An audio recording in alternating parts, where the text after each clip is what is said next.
una situación que a priori parece una solución efectiva, pero ¿realmente se puede viabilizar por parte de nuestro país enviar presos hacia El Salvador?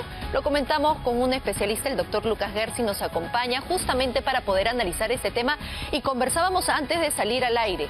Y la posición es clara, doctor, para usted. Sí. Esto no podría darse. ¿Por qué? No, a ver, yo creo que esta es una propuesta absolutamente populista, demagógica, y tenemos que ser muy claros y rigurosos en el análisis y no caer en cantos de sirena que suenan atractivos, pero no tienen ninguna base, ningún fundamento. Exportar a una persona para que la persona vaya a prisión en otro país va a suponer costos de más de 8 o 9 veces más de lo que cuesta tenerlo preso en el Perú. Entonces es algo que es impracticable. $25.000, un poco para que la gente saque su cuenta, paga Estados Unidos hacia El Salvador por cada interno. Así es impracticable.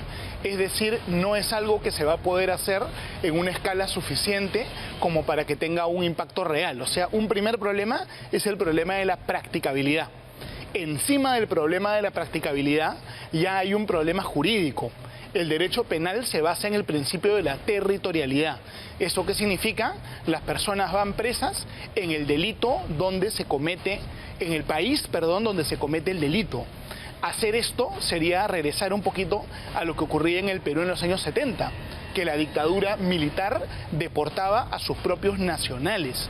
El Perú no puede deportar a sus propios nacionales. Eso es algo, y hay que decirlo con absoluta transparencia y claridad, lesivo de los verdaderos derechos humanos. O sea, ni nacionales ni extranjeros, si es que el delito se ha cometido acá. Claro, en principio no, ¿no? En principio no. Digamos, si tú expulsas a un extranjero, mira, la expulsión de un extranjero no es para un delincuente. Eso aplica al extranjero que está en Perú de manera irregular. Si hay una persona que entra al Perú de manera irregular, Migraciones, a través de una resolución administrativa, lo puede expulsar. Pero la expulsión no aplica al que comete un delito, porque si tú expulsas al que comete un delito, la persona vuelve a ingresar y el delito le sale gratis. Es decir, esto no sirve, estas son propuestas un poco engañosas para generar un titular o generar popularidad, pero no son practicables, son demasiado caras, van en contra del ordenamiento jurídico, cualquier juez lo va a parar a través de una sentencia. Entonces, pasemos la página, olvidémonos de esto y concentrémonos en la reforma del sistema penitenciario peruano, que es lo principal, ¿no? Pero muchos se preguntan, ¿por qué sería inviable jurídicamente en nuestro país si Estados Unidos sí tiene esa posibilidad y lo está, digamos, ejecutando ya de manera efectiva, llevar a presos a El Salvador? Un ciudadano norteamericano que comete un delito en los Estados Unidos va preso en los Estados Unidos. Hubo algunos casos, pero recordemos que los jueces de Estados Unidos declararon que eso era algo que no se podía hacer y por eso hubo toda una polémica en Estados Unidos. Estados Unidos tiene prisiones offshore fuera de Estados Unidos, como por ejemplo Guantánamo, pero a esas prisiones nunca van presos de Estados Unidos. ¿Quiénes van a esas prisiones? Prisioneros de guerra, terroristas de Al Qaeda, del Estado Islámico, capturados en la guerra, y esa es una situación distinta.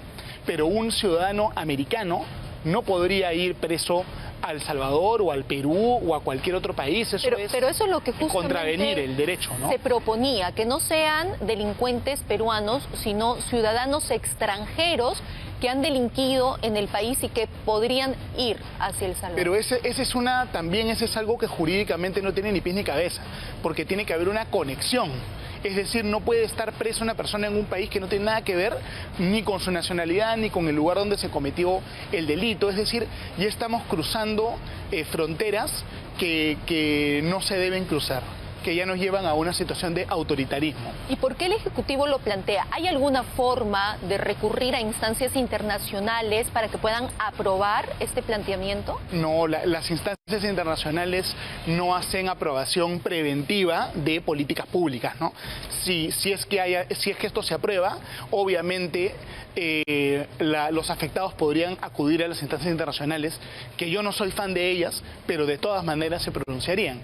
Digamos, estas son propuestas que no tienen un fundamento pues legal y que no nos ayudan, pero lo principal es que no nos ayudan a resolver el problema de la delincuencia. Inclusive, si yo fuese un fan de esta propuesta, económicamente los números no dan. Es decir, esto es por donde se le vea una propuesta barata para engañar y confundir a la opinión pública. ¿Qué es lo que se tiene que hacer? Con unos decretos de urgencia, de manera muy rápida, ampliar la infraestructura de penales en el Perú, porque el Perú es uno de los países con los penales más sobrepoblados en el mundo. 136% de hacinamiento, es decir, ya estamos excedidos en más del doble de presos de los que podemos acoger en diferentes penales. Sí. Pero ahí viene el tema, ¿por qué no se ha hecho hasta ahora y por qué sí podría darse en estos momentos, como lo hemos escuchado también desde el Ejecutivo, que en un año podríamos tener ya resultados? Bueno, ¿Qué sería lo de diferente? repente es una estimación muy optimista, pero tiene que empezar a hacerse de todas maneras y además hacerse de forma equilibrada. No la obsesión con Chayapalca, ya Tacna ya contribuyó con Chayapalca, pero de repente uno en el norte, uno en el centro, así en diferentes regiones, y además para que pueda cumplirse también el mandato de la Constitución, ¿ah? Porque el mandato de la Constitución, ¿qué dice? Dice que el preso en prisión preventiva tiene que estar preso por separado del preso condenado para que pueda haber una verdadera rehabilitación, y el delincuente ya consumado por separado del delincuente leve. Es decir, tiene que haber todo un repensamiento del sistema penitenciario y lucha contra la corrupción en el sistema penitenciario, pero ese es un problema que tenemos que resolver los peruanos, ¿no? Esto de que vamos a exportar a las personas también como si fueran ganado es algo que no está acorde pues con los principios del Estado de Derecho, de la Constitución. Eso es una ridiculez, francamente. Más que eso, llamó la atención la posibilidad de que Estados Unidos le pidiera a nuestro país, ¿no?, incluido en otros 58, que sí reciba a varios presos. ¿De dónde nace esta idea? No ha habido, es claro, una evaluación sobre cómo está el sistema penitenciario en el Perú. Bueno, si no tenemos espacio ni para los nuestros, mucho menos vamos a recibir presos norteamericanos o extranjeros que no tienen ninguna conexión o vinculación con el Perú. Entonces ese es un pedido que carece pues de fundamento, ¿no? En algún momento completamente de fundamento. Parece que se tergiversó alguna declaración del ministro de Justicia y después aclaró, ¿no? Por si acaso nosotros no podemos recibir porque nuestra realidad nos sobrepasa. Pero bajo ese contexto usted también menciona algo importante, porque este es un tema que si la ciudadanía lo entiende, planteado desde el Ejecutivo, es porque tiene por lo menos cierto asidero. Y si El Salvador los está recibiendo un poco en conversaciones que se iniciarían este 4 de julio en unos días nada más, entonces parece que sí es viable y es factible. Vayamos entonces, más allá del tema legal, al tema que usted también ha mencionado. ¿Qué tan probable económicamente para nuestro país es que tengamos a varios de los líderes, porque eso se ha mencionado, cabecillas de bandas criminales en el exterior? No, es que ¿para qué vas a hacer cosas que no tienen un fundamento legal?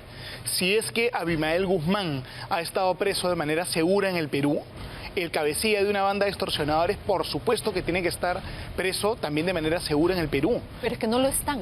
Pero hoy por hoy operan. Pero ese es un problema del Estado peruano. Eso no se puede hacer abriendo esta puerta, que es una puerta muy peligrosa, que es inviable desde todo punto de vista. A ver, si nosotros le vamos a ganar la batalla ideológica a la izquierda radical, tenemos que ganarle la batalla ideológica con razones jurídicas, económicas y diciendo cosas que tienen sentido. Si los candidatos, entre comillas, de derecha en Perú empiezan a proponer, francamente, cosas que no tienen ni pies ni cabeza como esta, la derecha, entre comillas, se desprestigia y pierde. O sea, no podemos decir y abanderar cosas que no tienen fundamento. No se puede exportar a los seres humanos como si fueran ganado. El derecho penal se rige por el principio de territorialidad y además esta medida no tiene sentido económico. Entonces se tiene que descartar. Para mí esta medida pertenece, ¿dónde? En la basura, no tiene ni pies ni cabeza. Queda claro entonces que se tiene que actuar desde aquí, ¿no? Desde las reformas, desde las normativas de nuestro país. Pero un decreto de urgencia es lo más adecuado, digamos que siempre han tenido cuestionamientos y no han funcionado de la manera en la que se requiere, ¿no? Y unas construcciones que tienen tantos millones para la construcción de penales, dice. Claro, exactamente. Sí, hay que buscar la manera más adecuada.